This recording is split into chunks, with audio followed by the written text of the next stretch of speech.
The snow was falling heavy that night, thick flakes drifting down like ash from a quiet sky, swallowing the world in silence. The wind carried a lonely whistle through the boards of the cabin, rattling loose shingles and brushing against the frosted window panes. Inside, the fire crackled in the stone hearth, its light throwing shadows that danced across the rough-hewn walls. He sat by the table, nursing the last of his coffee, shoulders hunched beneath a weathered coat. The ranch work had left him tired, but it wasn't the kind of tired a man could shake off with rest.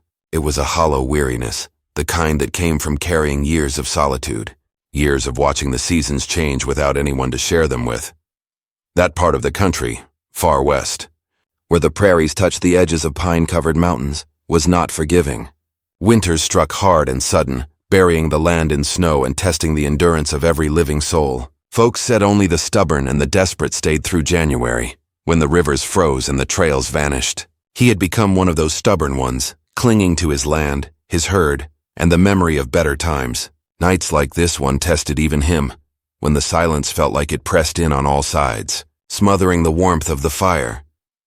The window had fogged over from the heat inside meeting the cold outside, turning the world beyond into a blur of white and gray shadows. He hadn't thought much of it, until movement caught his eye. At first, he figured it was a trick of the wind, a stray branch blowing against the glass. But then he saw the outline, a hand, fingers pressing into the frosted pane, leaving streaks that spread like ghostly trails. His heart jumped hard against his ribs, for no one should have been out there.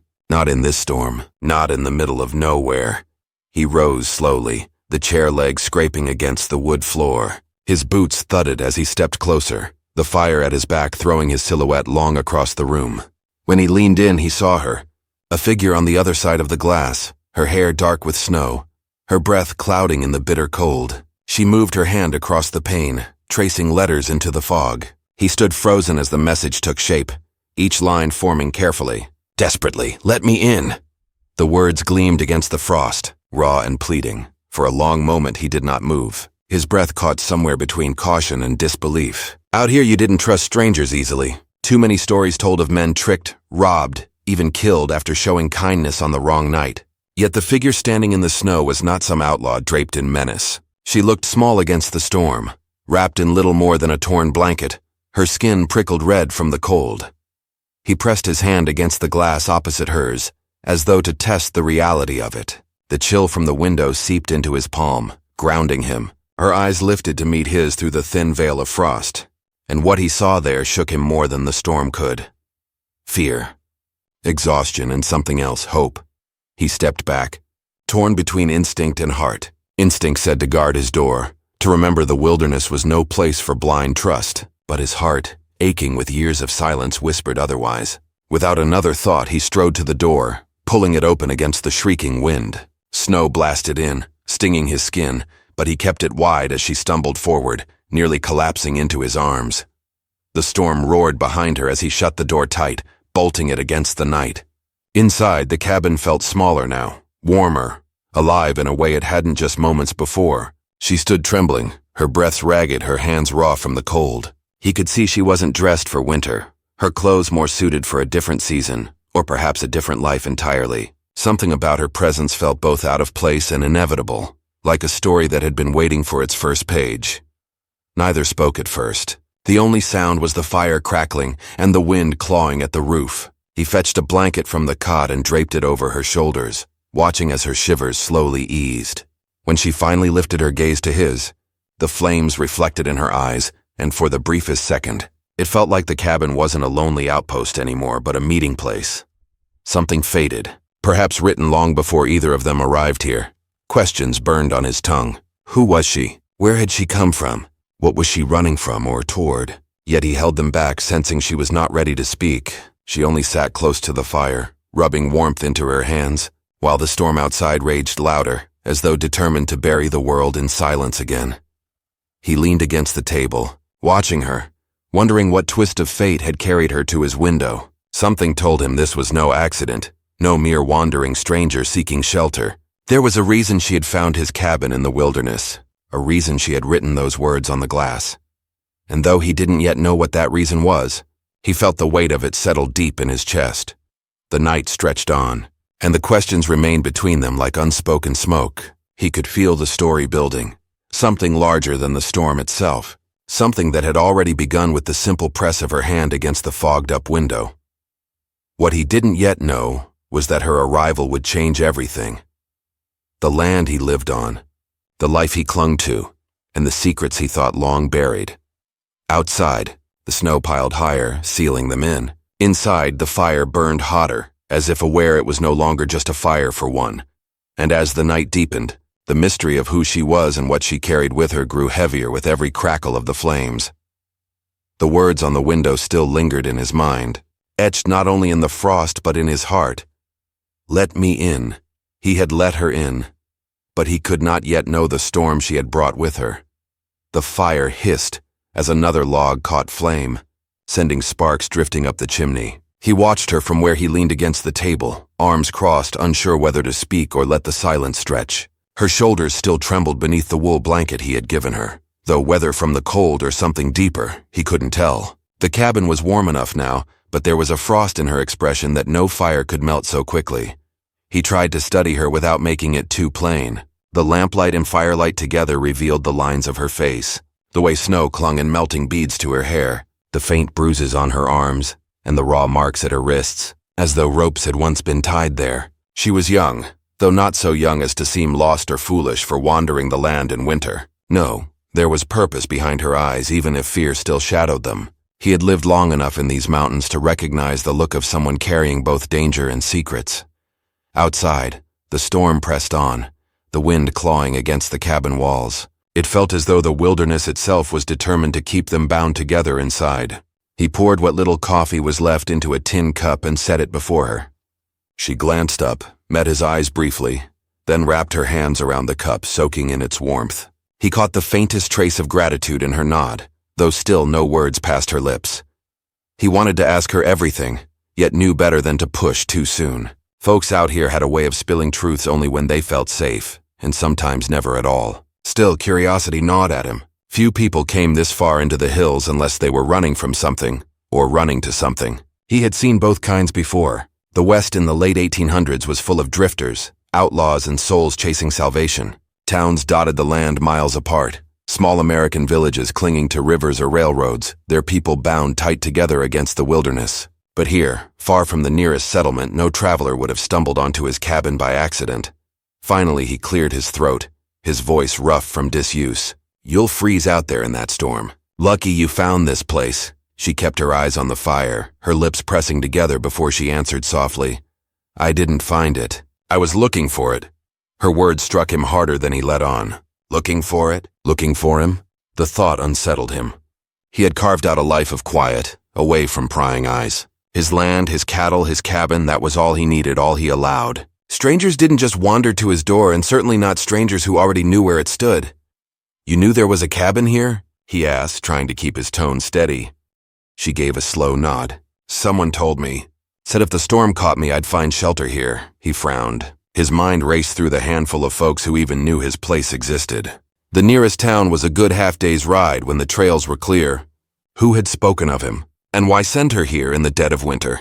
Before he could ask more, she leaned closer to the fire, holding her hands above the flames. The orange glow caught on the beaded string tied around her wrist, something delicate and handmade. It was out of place against the rough wool blanket and the harshness of the storm. He noticed the way she tugged her sleeve down as though hiding it. That small motion told him more than her words had. She was protecting something and not just herself. The hours slipped by, the storm howling without pause. He set about simple tasks, partly to busy his hands, partly to steady his thoughts. He added wood to the fire, checked the shutters, listened to the creak of the wind against the boards. Every so often he glanced back at her. She sat quiet, her gaze fixed on the flames, her face unreadable. Finally, near midnight, she spoke again. Her voice was faint, but it cut through the cabin like a knife. "Do you live alone?" "Yes," he answered. "Been that way a long while." She seemed to weigh that, her eyes flicking to the window where the frost still clung. "Then you know what it means to listen. To hear things others don't." He studied her carefully. "I hear the wind. The wolves sometimes. The sound of the river when it isn't frozen." Her lips curved into something that wasn't quite a smile. "That's not what I mean." He felt a prickle down his neck, the way he had felt before when riding into a storm or finding the tracks of a predator too close to his herd. He knew then she carried more than the cold with her. She had brought a mystery into his home, and with it perhaps a danger he had not invited. Yet he couldn't turn her out, not with the storm raging and the memory of her hand pressed to the glass. The words etched there as plain as if they were carved into his mind. Let me in. As the fire burned lower, he thought back to the life he had lived before these mountains became his refuge. He had known people once, back when the town still had a place for him, before he'd chosen solitude over company. He had lost trust in others long ago, lost the desire for tangled stories and hidden truths. Yet here she was, a stranger who had somehow found her way to his door, carrying both in full measure, and there was something about her presence, something that unsettled yet pulled at him, that told him his life would not return to its quiet routine once the storm passed. The night dragged on. When she finally spoke again, her voice cracked like old wood. I can't go back. Not to where I came from. He looked at her, the firelight catching the hollow fear in her eyes. Then don't, he said simply. Her gaze held his, steady for the first time. You don't understand. If they find me... She stopped short, swallowing the rest of the thought. The silence that followed was heavier than any words could have been. He didn't press her, though the questions piled inside him like logs on the fire. Who were they? What had she fled? And why, out of all places, had she come to his window on a night when the storm could have buried her alive? The wind screamed louder, rattling the shutters like fists against the walls. He felt the weight of her words settle into the cabin as if the storm itself had carried them in. She pulled the blanket tighter, drawing into herself as though bracing for the world outside to break in. He watched her, knowing that whatever truth she carried would not stay hidden forever. Secrets had a way of clawing their way out, just as storms had a way of finding the cracks in even the strongest cabins. The night would end eventually, but he already sensed the real storm had only begun, and though neither of them said it aloud, they both knew the message she had written on the fogged-up glass was more than a plea for warmth. It was the beginning of something neither could yet name. The snow kept falling. The fire kept burning, and the mystery sat between them, waiting. The wind had not let up by morning. Snow draped itself heavy across the land, sealing the cabin in a white silence that felt almost alive. The light that did manage to push through the frosted window was weak and gray, a cold reminder that the storm had claimed the day as its own. He woke to the sound of the shutters rattling again, the timbers groaning as if the weight of the storm might pull the whole place down. She was already awake, sitting near the fire with her blanket still wrapped tight around her shoulders. Her eyes were on the flames, but her posture was too tense for rest. It was clear she hadn't slept much, if at all. He moved about quietly, putting on water for coffee, his boots heavy against the floorboards. He wondered how long she planned to stay, or if she even had a plan at all.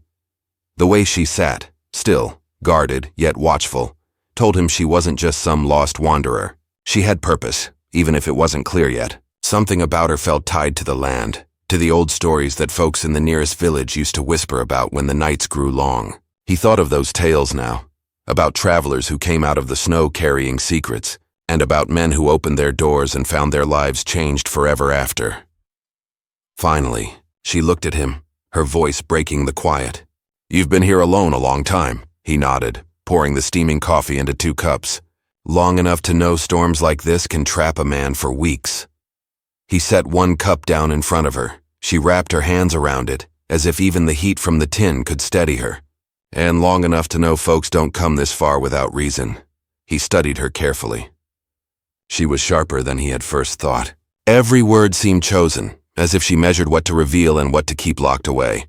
He wanted to press her, to drag the truth from her lips, but something held him back. Maybe it was the same reason he hadn't lived in town for years, knowing some stories were too heavy to carry unless the one telling them was ready. Instead, he leaned back, his chair creaking under his weight. You said last night someone told you about this place. Who? Her eyes dropped to the cup, the steam curling up around her face. She didn't answer at first, and for a moment he thought she might stay silent again. But finally she whispered, An old man in the village near the river. He said if I ever had nowhere else to go, I'd find help here. Said the cowboy in the mountains was someone who still remembered what it meant to keep his word. The words settled heavy in his chest. Few people from that village would speak kindly of him now. He had left too much behind, left too many questions unanswered. That an old man remembered him well enough to send her here stirred something deep, something he thought he had buried. He didn't ask for the old man's name. If she had been sent, then someone in that village still believed he had honor left in him, But why her? Why now? She shifted under his gaze, drawing the blanket tighter. I can't go back to that village. I can't go back anywhere they might look for me. He caught the edge in her voice, the fear pressing against each word. Who's looking? Her silence stretched too long again, and he knew she wouldn't answer, not yet. The mystery hung between them like smoke, thick and hard to breathe. To steady himself, he stepped outside briefly, pushing open the cabin door against the storm. Snow swirled high, nearly to his knees, and the air bit at his skin like knives. The land was buried, the trails invisible, and the sky a flat, merciless white. There would be no leaving for days, maybe longer. Whatever truth she carried, it was trapped here with them. He closed the door quickly, the warmth of the cabin rushing back to him. She looked at him with a question in her eyes, though she didn't voice it. He didn't tell her the storm was worse than he'd seen in years. He didn't need to. She already seemed to know. Later, as the day dragged on, she began pacing the small room, restless, her fingers trailing the walls as though she were measuring the place. He watched her carefully, noting the way she glanced at the window from time to time, as if expecting something, or someone, to appear out of the storm. It wasn't long before she finally spoke again, her voice sharp this time. You should know I didn't come here to bring you trouble. But it may follow anyway. He didn't flinch. Trouble's part of life out here. Comes in all shapes, storms, wolves, men. Her eyes met his, steady, searching. This is the kind that doesn't stop at your door. He let her words sink in. Outlaws, maybe. Bounty hunters. Men chasing debts or revenge. The West was full of those shadows. Still, the way she spoke made it feel larger than that, as though what hunted her was more relentless than mere men. And then there was the question of why she had written those words on his window. Let me in. A simple plea, yes, but something about it gnawed at him. She could have knocked, could have shouted, but instead she wrote, as if she wanted the words etched into his sight, unshakable. That night, as the storm roared again, he caught her staring at the fogged glass once more. Her hand hovered as though she might write something again, but she pulled it back before touching the pane. He didn't ask what she would have written. Some mysteries revealed themselves in their own time. Still, as he watched her turn back to the fire, he felt the edges of his world shifting. For years he had lived by a simple code: survive the land, tend the herd, keep to himself. But now there was a stranger in his cabin, carrying secrets that might tear that quiet life apart. And though part of him wanted to push her away, to demand the truth and be done with it, another part, the part that remembered what it was to care, to protect, kept him silent. The night stretched on. Heavy with tension neither of them dared name. The storm was not the only thing battering at his door now. Far in the distance, carried faintly on the wind, he thought he heard something that was not the storm. A sound like voices, muffled, blurred by snow. He stiffened, listening hard. But when he looked at her, he knew from the tightness in her face that she had heard it too. She gripped the blanket closer, her voice barely above a whisper. They're not far. His stomach tightened. Whoever they were, the storm hadn't stopped them. And just like that, the cabin no longer felt like a refuge. It felt like a trap. The sound came again, faint but certain, carried on the edge of the storm. At first it was only a low murmur, hard to separate from the wind's howl. But soon it grew clearer, the kind of noise a man doesn't mistake once he's heard it before. Voices. More than one. The way they rose and fell told him these weren't travelers lost in the snow. They were searching, calling to one another in sharp bursts, moving closer. She heard it too. He could see the change in her face. Her eyes tightened, her shoulders drew up, and her hands clenched around the blanket as if it were armor. She didn't look surprised, only afraid. That fear was answer enough. Whoever was out there in the storm, they were looking for her. He stood slowly, steadying his breath, every movement deliberate. Years of living alone in the mountains had taught him patience, how to listen before acting, how to keep a clear head when danger pressed close. His rifle leaned against the wall near the window, and though his first instinct was to reach for it, he stopped short. If he showed his hand too soon, she might think he didn't trust her, or worse, she might believe he meant to turn her over. The fire crackled behind them, throwing its glow across the cabin. Outside, the voices grew louder, closer. Their words carried just enough to sting the air between them. Men, at least 3, maybe more, calling, cursing, laughing in a way that made his skin crawl. He had heard voices like that before, years ago on cattle drives and in backwater saloons. The sound of men who took what they wanted because no one was strong enough to stop them. She rose to her feet suddenly, the blanket slipping from her shoulders, revealing her thin dress beneath. It looked out of place in the dead of winter, stitched with patterns that spoke of warmer days and better times. Her eyes darted to the window, to the snow swirling against the glass, then back to him. "They can't find me here," she whispered. Urgent. "If they see I'm inside, they won't stop. They'll burn your cabin if they have to." Her words cut deep because he knew she wasn't exaggerating. He'd seen men like that torch barns, stampede herds, and ruin whole villages just to flush out one person they wanted. He drew a slow breath, steadying himself. "Then we'll keep the fire low. No smoke, no light more than we need. They'll pass if they don't know you're here." She shook her head fiercely. "You don't know them. They won't pass. They'll tear the mountain apart if they think I'm close." That left silence, heavy and sharp. He didn't ask why they wanted her, not now. The storm, the voices, her terror. It was enough to know this night had turned into something more dangerous than he had bargained for. He doused the lantern, leaving only the faintest glow from the fire. The cabin sank into shadow, the snow outside a pale blur against the dark window. Every board in the walls seemed to groan louder now, every gust of wind like a warning. The voices drew closer. One man called out, his shout cutting through the storm. "Tracks! Fresh tracks!" Another answered with a sharp laugh, cruel and sure of himself. Boots crunched on the frozen ground. They were moving toward the cabin. She stepped back, pressing herself against the wall, her breath ragged. He moved to the window, careful not to touch the glass, peering through a small crack in the frost. Shapes moved against the storm, dark, shifting figures, cloaks and coats whipping in the wind. At least 4, maybe 5. Too many. His hand hovered near his rifle now, his mind racing. He had defended himself before, fended off raiders and wolves, but this was different. This wasn't about his land or his herd. This was about her. And whatever she carried with her, it was enough to bring armed men into the teeth of a storm to hunt her down. One of the figures outside shouted again, closer this time. "Cabin ahead." Her eyes went wide, and she clutched the wall as if she might sink into it. He turned back to her, his voice low, steady. "You need to tell me why they're here. What they want." Her lips parted, but no sound came at first. Finally, she forced out a whisper, broken and fast. "They took everything from me. I got away with something they think is theirs. That's all you need to know." The truth in her words was enough. She wasn't random. She wasn't lost. She was running with something men were willing to kill for. Outside, boots crunched louder, circling the cabin. A hand slapped against the wall. Another voice called, jeering, "Lights are low, but someone's home. You reckon the cowboy's inside?" He felt his jaw tighten. They knew him. Not by name maybe, but by reputation. Out here, word traveled across the land like smoke. The cowboy in the mountains. The one who kept to himself. The one you didn't bother unless you wanted trouble. The fire popped, loud in the tense silence. He glanced at her again. She looked ready to break, her whole body taut with fear. For a moment, he almost asked her to slip into the crawl space beneath the cabin, a narrow hiding place he used for storing smoked meat. But before he could, a heavy fist pounded on the door. "Open up!"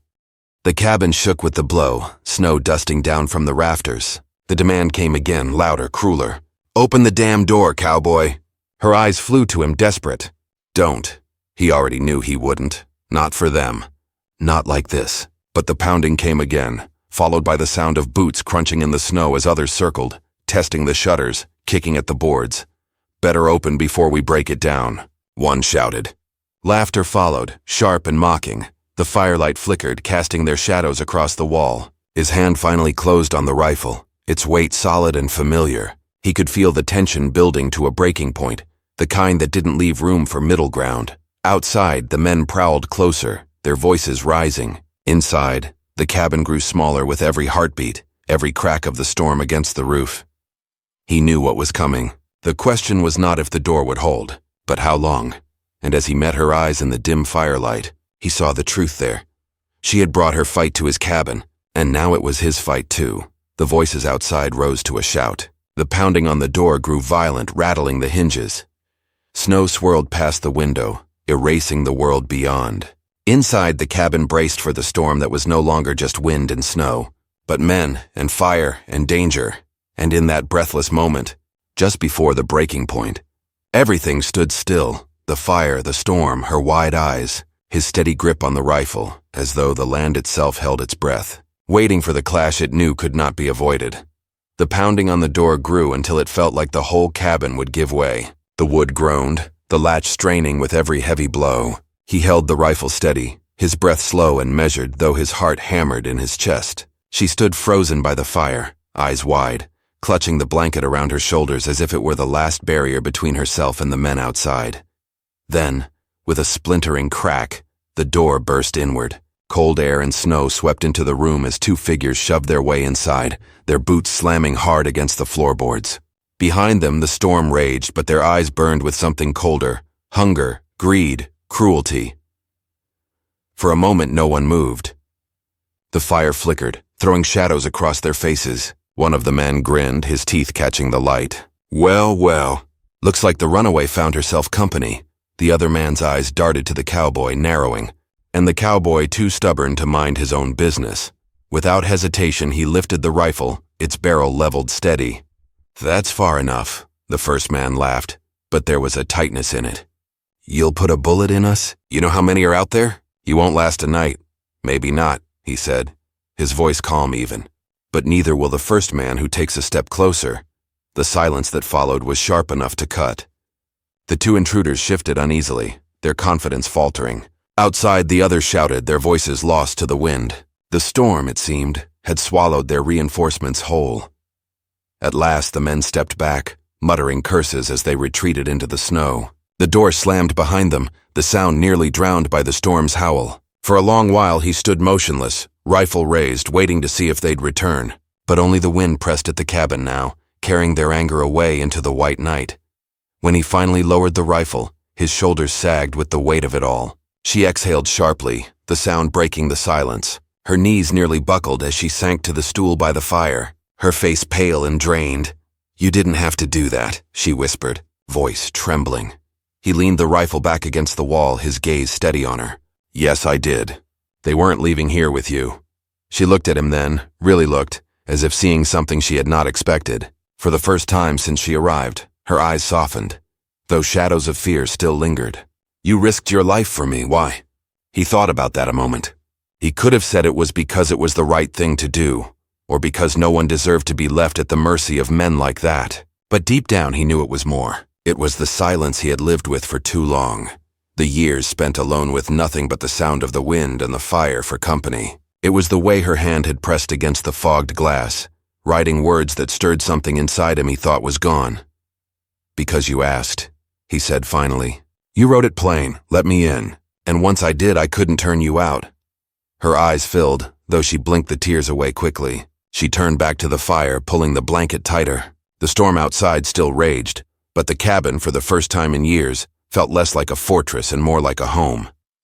The hours passed slow. Neither spoke much, but the silence between them had shifted. It was no longer heavy with secrets, but lighter, like a bridge waiting to be crossed. She told him little by little what had happened. How she had been taken from her village by men who saw her as nothing more than property. How she had escaped on a night when luck and courage came together. How she had run with nothing but the clothes on her back and the hope of finding safety.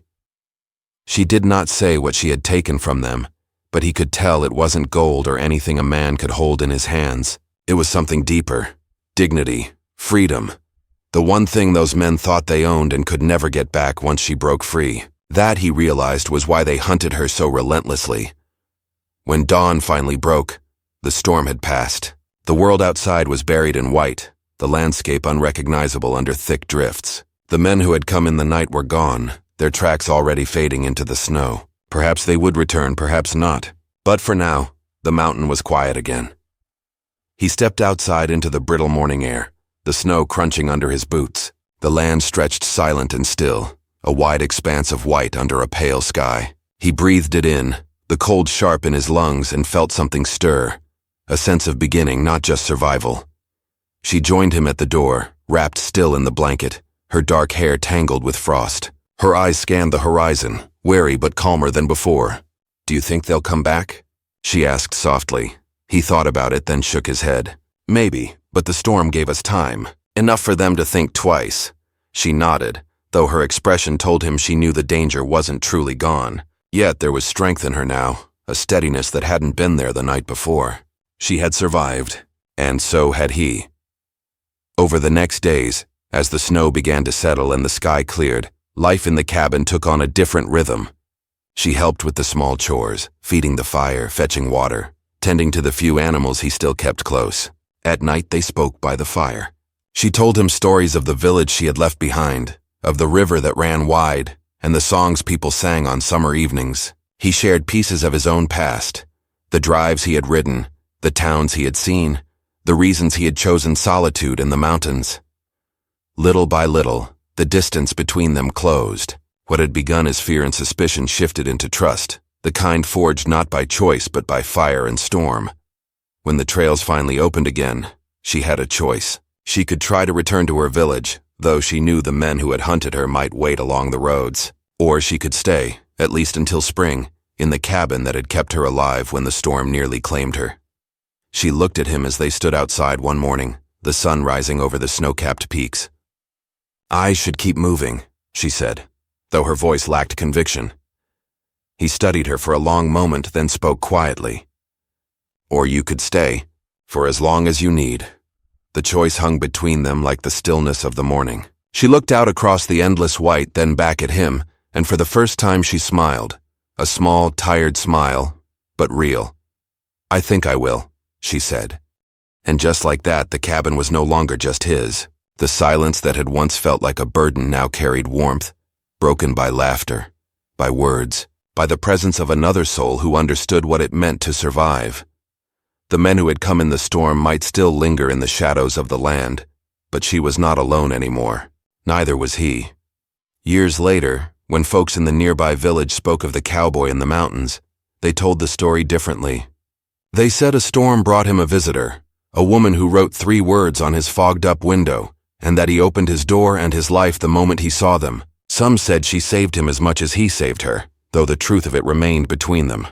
What mattered was simple. On a night when the storm could have buried them both, she had written, "Let me in." And he had. The cabin stood through many more winters, the fire never burning for one soul alone again. And the words on that window, though long gone, were never forgotten.